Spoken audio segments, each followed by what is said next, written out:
कैसा है? चौके उठाइए।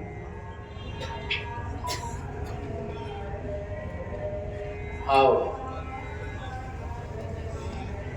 इधर आ जाओ, इधर आ जाओ। हाँ वहां बैठ जाओ, उनको शर्मा जी बाबा को बैठने को। सत्य प्रेम मम अरु तोरा जानत प्रिया एक मन। तो सत्य प्रेम था,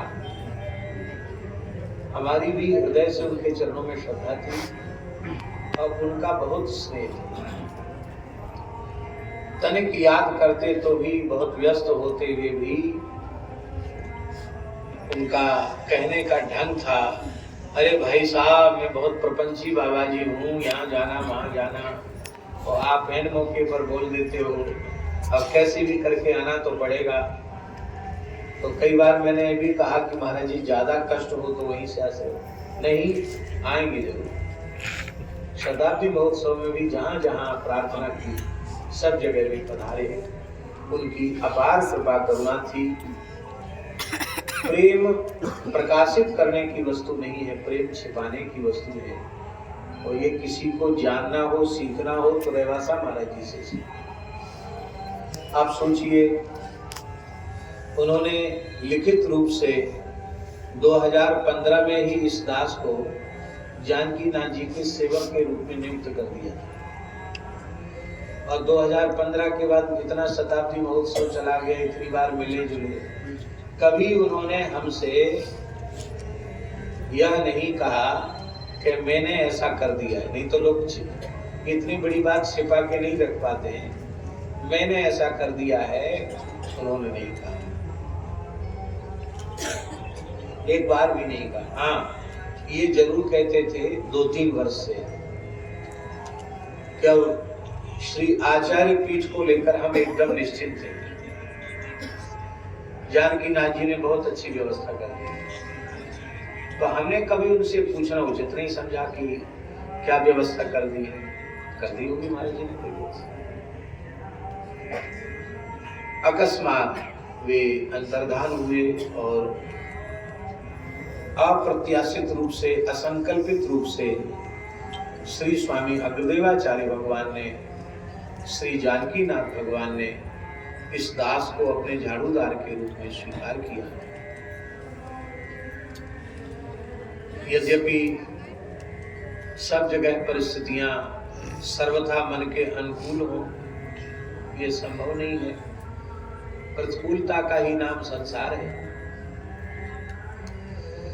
तो लेकिन अब जो बड़ों ने विश्वास करके जो सेवा सौंपी है, उससे पलायन करना भी अच्छा नहीं। और हमारे श्री भक्तमाली जी ने, सब संतों ने बड़ा स्नेह किया और उन्होंने अपनी कृपा करुणा का बल दिया। तो वहाँ बीच में ही हमको जाना पड़ा। तो भरत चरित्र बीच में कुछ 2-3 दिन के लिए अवरुद्ध हुआ। फिर श्री जानकी नाथ जी ने ही कुछ ऐसी विलक्षण लीला की कि जो कथा पथमेड़ा से हो रही थी, वो कथा फिर रेवासा धाम से ही आरंभ हो गई।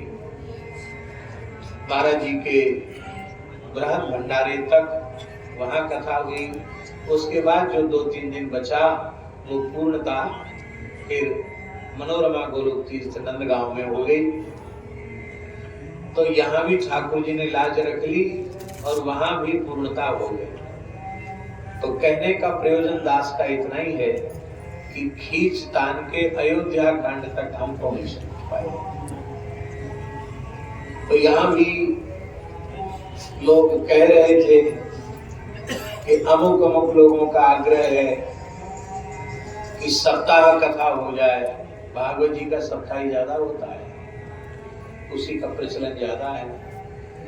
तो हमने कहा भाई हम कोई कथा वथा बाहर की, किसी मनोरथी की कथा नहीं करेंगे, ठाकुर जी के यहाँ रहेंगे और मानस जी की ही चर्चा करेंगे। जितने दिन रहेंगे उतने दिन चर्चा करेंगे। व्यवस्था के थोड़े से मजबूरी है, उस कारण से 2 दिन विलंब हुआ, लेकिन आज भगवत कृपा से यह आरंभ होने जा रहा है। हमें ग्रंथ देखने का भी समय अधिक मिलता नहीं है, फिर भी श्री जानकी नाथ जी जैसी प्रेरणा करेंगे। और ये तीर्थराज प्रयाग तो हम लोगों के लिए बहुत ही पुण्य भूमि है। उसका कारण है कि हमारे सनातन धर्म के जो पूज्य पूर्वाचार्य चरण हुए हैं उनमें प्रायः सब दक्षिण भारत में प्रकट हुए। श्री आदि शंकराचार्य दक्षिण भारत में प्रकट हुए, श्री निम्बारकाचार्य दक्षिण भारत में प्रकट हुए, श्री रामानुजाचार्य जी दक्षिण भारत में प्रकट हुए, श्री मध्वाचार्य जी, श्री विष्णु स्वामी आचार्य जी, श्री वल्लभाचार्य जी सब दक्षिण के।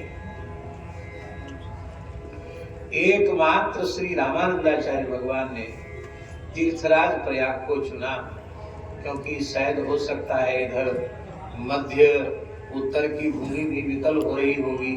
इस सब आचार्यों की कृपा क्या दक्षिण में ही हो जाएगी? मध्योत्तर पूर्व सब वंचित रह जाएगा क्या? तो